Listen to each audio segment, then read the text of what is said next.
खबर लखनऊ से है, जहां पर किंग जॉर्ज मेडिकल यूनिवर्सिटी में डॉक्टर एसोसिएशन ने गंभीर आरोप लगाए हैं। डॉक्टर्स एसोसिएशन ने पैथोलॉजी विभाग के एचओडी वाहिद अली पर कॉलेज में मजहबी तकरीर कराने का आरोप लगा दिया और फिर वो अपनी शिकायत लेकर सीधा केजीएमयू की वाइस चांसलर और मीडिया इंचार्ज के सामने पहुंच गए। बताया कि पैथोलॉजी लैब में पढ़ाई के नाम पर मजहबी पाठ पढ़ाया जा रहा है। लड़की के साथ ये सारी घटनाएं हुई और हम लोगों के पास ये लगातार जानकारी आ रही है कि वहां पर एक फैकल्टी रेडिकलाइज करने में है, बिना एचओडी के परमिशन के वहां पर इकट्ठा करके एफपीएलसी लैब में नमाज पढ़ाई जाती है, लोगों को रेडिकलाइज किया जाता है। और ये मामला पता चलने के बाद पैथोलॉजी विभाग की 3 से 4 फैकल्टी लगातार मीटिंग करती रही और लड़की को ही साइकोपैथ घोषित करने का प्रयास किया और लड़के को बचाने का प्रयास किया। पैथोलॉजी विभाग के एचओडी वाहिद अली को इस नेटवर्क का मुख्य सरगना बताया गया है। उस पर चोरी छिपे केजीएमयू के अंदर नमाज पढ़ाने का आरोप है।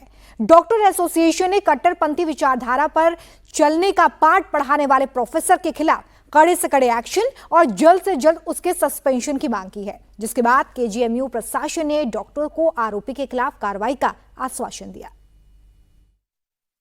कोई ना कोई तो है ना जो रेडिकलाइज कर रहा है, इसमें कहां चलता है?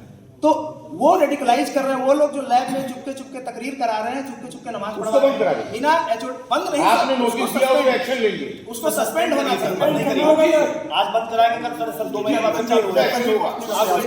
उसमें एक्शन होगा। और इसके अलावा और की बात है, जो वाहिद अली में इसका सरगना है, जो उनका संरक्षण करता है, उसके ऊपर कार्रवाई होनी चाहिए।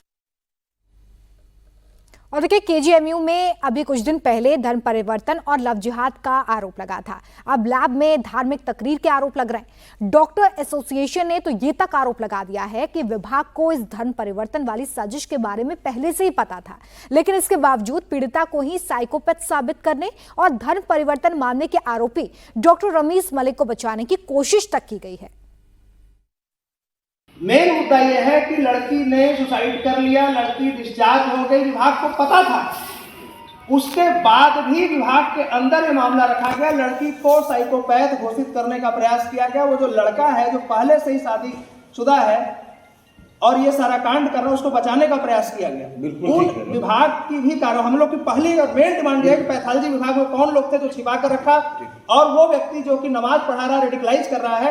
अभी अल फलाह यूनिवर्सिटी में, इंटीग्रल यूनिवर्सिटी में डॉक्टर पकड़े गए, कानपुर मेडिकल कॉलेज में।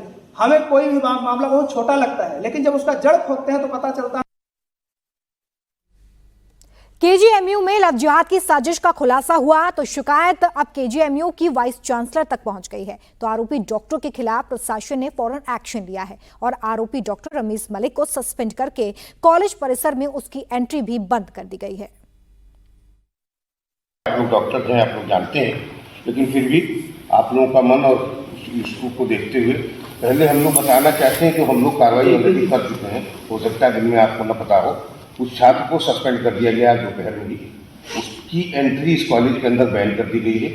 जितनी सुसंगत बड़ी धाराएं होती हैं, हम लोगों की संस्कृति में मुकदमा दर्ज हो चुका है, पुलिस ने उसके यहाँ दबिशें डालना शुरू कर दी है, ठीक, और विशाखा कमेटी की जांच आगे हो रही है। कल लखनऊ में प्रधानमंत्री नरेंद्र मोदी का कार्यक्रम था। प्रोग्राम खत्म करने के बाद लखनऊ से हैरान करने वाली तस्वीरें सामने आई हैं। लखनऊ में प्रेरणा स्थल के पास ग्रीन कॉरिडोर बनाया गया था। रास्तों को फूल और तरह तरह के गमलों से सजाया गया था, लेकिन जैसे ही कार्यक्रम खत्म हुआ, वहां पर गमला चोरी करने की लूट मच गई। कोई पैदल तो कोई अपनी स्कूटर और बाइक पर गमले चुरा कर ले जाता दिखा। देखिए, लूट मची हुई है, लूट। बहुत बढ़िया भाई, बहुत बढ़िया। गाड़ी का नंबर लो, 892 इस लड़के ने 3 गमले पकड़ रखे हैं,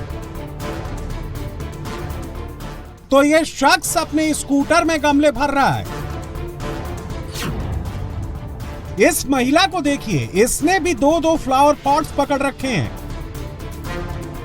अब इस मोहतरमा को देखिए, चेहरा ढक रखा है ताकि कोई पहचाने ना। इन्होंने भी अपनी स्कूटी में गमलों को भर लिया। गमले चुराने के लिए स्कूटर और बाइक की लाइन लगी हुई है। कोई 2, कोई 4, कोई 5, जो जितने गमले उठा सकता है लेकर निकल रहा है। गमलों की चोरी का सिलसिला जो दिन में शुरू हुआ वो रात तक चलता रहा। रात में भी कई लोग गमला चुराते हुए नजर आए। चोरी करनी गमले, मोदी जी गए गमला चुराना शुरू कर दिया। लाल जैकेट पहने इस लड़की को देखिए, पूरी गोद में गमले भर रखे हैं। इसकी दोस्त भी दो दो गमले लेकर रफू चक्कर हो गए। लूट मची हुई है, लूट। बहुत बढ़िया भाई, बहुत बढ़िया। टोकने के बाद भी इन भाई साहब पर असर नहीं हुआ। स्कूटर रोककर गमले चुराने में व्यस्त हैं। गमलों को चुराने की ये तस्वीर है लखनऊ की। गमले चुराने के लिए लोग टूट पड़े। लोगों के हाथ में जो गमला पड़ा उसे उठाकर ले गए। दरअसल कल लखनऊ में प्रधानमंत्री मोदी ने राष्ट्रीय प्रेरणा स्थल का उद्घाटन किया था। लखनऊ विकास प्राधिकरण और नगर निगम ने राष्ट्रीय प्रेरणा स्थल मार्ग, ग्रीन कॉरिडोर और वसंत कुंज रोड पर छोटे छोटे सुंदर सुंदर फूलों के गमले और हैंगिंग वॉल लगाए थे ताकि शहर हरा भरा और सुंदर दिखाई दे। इसके लिए हजारों फूलों और गमलों की व्यवस्था की गई थी। जैसे ही प्रधानमंत्री मोदी का कार्यक्रम खत्म हुआ, यहाँ का नजारा बदल गया। घर लौटते वक्त लोग फूलों के गमलों की चोरी करते हुए नजर आए। कुछ लोग पैदल तो कुछ लोग अपनी दोपहिया गाड़ी में गमलों को रखकर चलते बने। कुछ लोगों ने गमले चुराने का वीडियो बनाकर वायरल कर दिया। वीडियो बनाने वाले लोगों ने गमले चुराने को लेकर टोका भी, पर चुराने वाले को कोई फर्क नहीं पड़ा। लखनऊ नगर निगम ने गमलों की चोरी को गंभीरता से लिया है और जल्द ही पुलिस से शिकायत करने वाली है। बृहस्पतिवार को प्रधानमंत्री नरेंद्र मोदी लखनऊ पहुंचे, प्रेरणा स्थल का उद्घाटन किया। इस दौरान लखनऊ विकास प्राधिकरण और लखनऊ नगर निगम ने प्रेरणा स्थल और आसपास के इलाकों को, लखनऊ के ज्यादातर इलाकों को फूलों से सजा दिया था। लेकिन ये फूल जब वीडियो सामने आता है तो लखनऊ की जो तहजीब है, जो अदब का शहर है, उसके ऊपर दाग लगा देते हैं। क्योंकि जो लोग होते हैं वो अपनी 2 व्हीलर गाड़ियों को, 4 व्हीलर गाड़ियों को सड़क किनारे रोकते हैं। छोटे खूबसूरत फूल लगाए गए थे शहर की खूबसूरती को बढ़ाने के लिए, अच्छा दिखाने के लिए। प्रधानमंत्री नरेंद्र मोदी के स्वागत में उन सारे फूलों को लोगों ने उठाने की कोशिश की। कई दिनों की मेहनत से सजाए गए शहर को लोगों ने चंद घंटों में ही उजाड़ कर रख दिया। इस घटना के बाद नगर निगम ने रास्तों पर लगाए सभी छोटे छोटे और फूलों के गमलों को हटा लिया है ताकि फिर से गमलों की चोरी न हो।